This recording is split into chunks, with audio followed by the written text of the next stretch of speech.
अस्सलाम वालेकुम, क्या हाल है आप सबका। उम्मीद करती हूँ कि आप सब ईमान और सेहत की बेहतरीन हालतों में होंगे।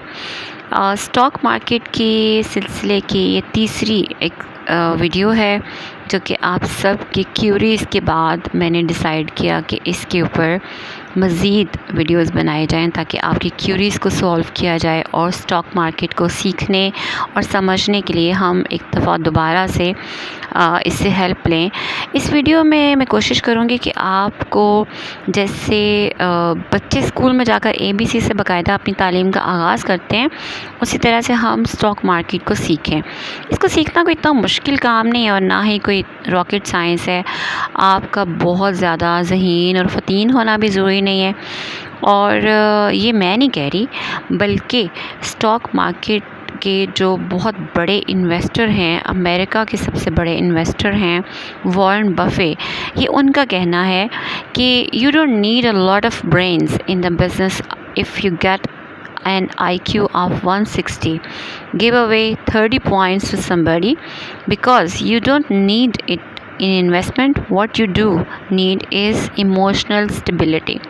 You have to be able to think independently. अब आप देखें कि वॉरेन बफे जैसे बहुत बड़े अमीर इन्वेस्टर ये बात कर रहे हैं कि स्टॉक मार्केट को सीखने के लिए बहुत ज़्यादा ज़हीन और फ़तीन होना ज़रूरी नहीं है। आपका सिंपल आपको हिसाब किताब करना आता हो और उनकी कुछ कोट्स हैं कि कभी भी अपने सारे जो इन्वेस्टमेंट है वो एक ही तरह से एक स्टॉक में ना लगाएं। तो चलिए, सबसे पहले इस एपिसोड में, जैसा कि मैं पहले भी आपको बयान कर चुकी हूँ कि स्टॉक मार्केट आखिर है क्या, इसको समझने के लिए मैं आपको बहुत सादा सी एक मिसाल दूँगी। फ़र्ज़ करें कि एक लड़का है शुजा, उसने एक स्टॉल लगाया हुआ है। अब उसकी बिरयानी अच्छी थी, लोगों को उसकी क्वालिटी पसंद आई, तो उसने उस चीज़ को स्टार्ट किया और आहिस्ता आहिस्ता उसका कारोबार अच्छा होता गया। लेकिन बड़ा कारोबार करना उसके लिए मुमकिन नहीं है क्योंकि उसके पास इतना सरमाया नहीं है कि वो इसको एक्सपेंड कर सके। अब वो क्या करेगा कि अब वो पाकिस्तान स्टॉक मार्केट में अपनी कंपनी को पब्लिकली लिस्ट करेगा। पब्लिकली लिस्ट करने का उसको ये फ़ायदा होगा कि वो इस तरह से एक सिस्टम में आ जाएगा। और ये कहाँ करेगा? ये IPO में करेगा, इनिशियल पब्लिक ऑफरिंग इसको कहते हैं।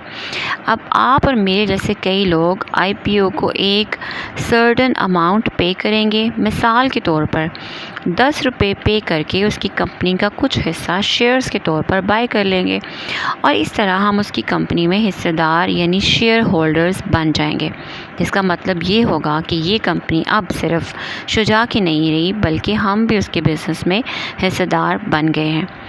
अब आप देखें, शेयर्स खरीदने के दो फ़ायदे होते हैं। दो फ़ायदे ये हैं कि नंबर 1 कैपिटल गेन्स मिलेंगे और नंबर 2 डिविडेंड्स मिलेंगे। कैपिटल गेन किसको कहते हैं? इसका मतलब है कि a profit from the sale of an investment, यानी शुजा का बिज़नेस सब अच्छा हो जाएगा, मज़ीद लोगों को उसका पता चलेगा। जो शेयर आपने 10 रुपये का ख़रीदा था वो 20 रुपये का हो जाएगा।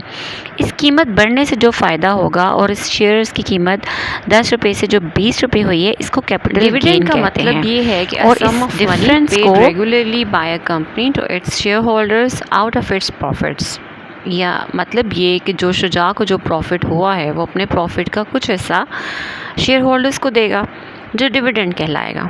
लेकिन लाजमी नहीं है कि शुजा अपनी कंपनी में से डिविडेंड पे करे, क्योंकि मार्केट में कुछ ऐसी बड़ी बड़ी कंपनीज़ मौजूद हैं जो कि डिविडेंड पे नहीं करती, जैसे गूगल, फेसबुक या अमेज़ॉन वगैरह, जो अपने शेयर होल्डर्स को डिविडेंड पे नहीं करती। लेकिन उनकी हिकमत अमली ये होती है कि वो प्रॉफिट को बिज़नेस में री इन्वेस्ट करके शेयर होल्डर्स को ज़्यादा फ़ायदा पहुंचा सकती है। मिसाल के तौर पर फेसबुक का एक शेयर 100 रुपये का है। फेसबुक उस शेयर पर डिविडेंड नहीं देता और सारे डिविडेंड को भी सारे बिज़नेस में री इन्वेस्ट कर देता है। तो इसके नतीजे में फ़ेसबुक ज़्यादा अच्छा परफॉर्म करेगा, जिसके नतीजे में उसके शेयर प्राइस ऊपर जाएगी और जो शेयर आपने 100 रुपये में लिया था अब उसकी शेयर प्राइस 110 रुपये हो जाएगी। इस तरह आपको 100 रुपये का पर 100 रुपये पर 10 रुपये का फ़ायदा होगा। अब एक और मिथ आती है कि बहुत ज़्यादा नॉलेज चाहिए स्टॉक मार्केट में काम करने के लिए। ऐसी भी कोई बात नहीं है। सादा जमा तफरीक अच्छे तरीके से आती हो तो आप अपने स्टॉक को बहुत अच्छा लुक आफ्टर कर सकते हैं। एक दूसरा मिथ है कि आपको बहुत ज़्यादा पैसा चाहिए। ये भी गलत बात है। आपको स्टॉक में ज़्यादा पैसा नहीं चाहिए। अब आते एक सबसे ज़्यादा जो सवाल आप लोगों का था कि स्टॉक मार्केट में इन्वेस्ट कैसे करें। इसके लिए आपको कोई मुश्किल फेजेस में से गुज़रने की ज़रूरत नहीं है। आप बड़ी आसानी से स्टॉक मार्केट में अपना अकाउंट खोल सकते हैं। अब इसके लिए मैं आपको बताती हूँ कि अपना अकाउंट आप पाकिस्तान स्टॉक एक्सचेंज में कैसे खोल सकते हैं। इसके लिए आपको एक अकाउंट जो चाहिए होता है वो है ट्रेडिंग अकाउंट, और एक चाहिए होता है CDC सब अकाउंट। जो ट्रेडिंग अकाउंट है वो अकाउंट होता है जो आपका ब्रोकर के पास खुलता है और वो स्टॉक एक्सचेंज से कनेक्ट करता है, जिसकी मदद से आप शेयर्स खरीद और बेच सकते हैं। और आप CDC सब अकाउंट वो होता है जो सेंट्रल डिपॉजिटरी कंपनी जिसमें आपके शेयर्स पड़े होते हैं, जैसे MCB का या मिज़ान बैंक का होता है।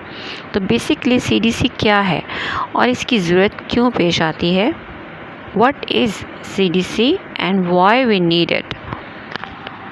CDC एक डिपॉजिटरी कंपनी है। उसका नाम सुनते ही हमें आइडिया हो जाता है कि ये कैसी कंपनी है जिसमें आपके शेयर्स डिपॉजिट किए जाते हैं और कौन शेयर्स को सेल कर रहा है, कौन परचेज़ कर रहा है, ये सारा रिकॉर्ड इसके अंदर रखा जाता है।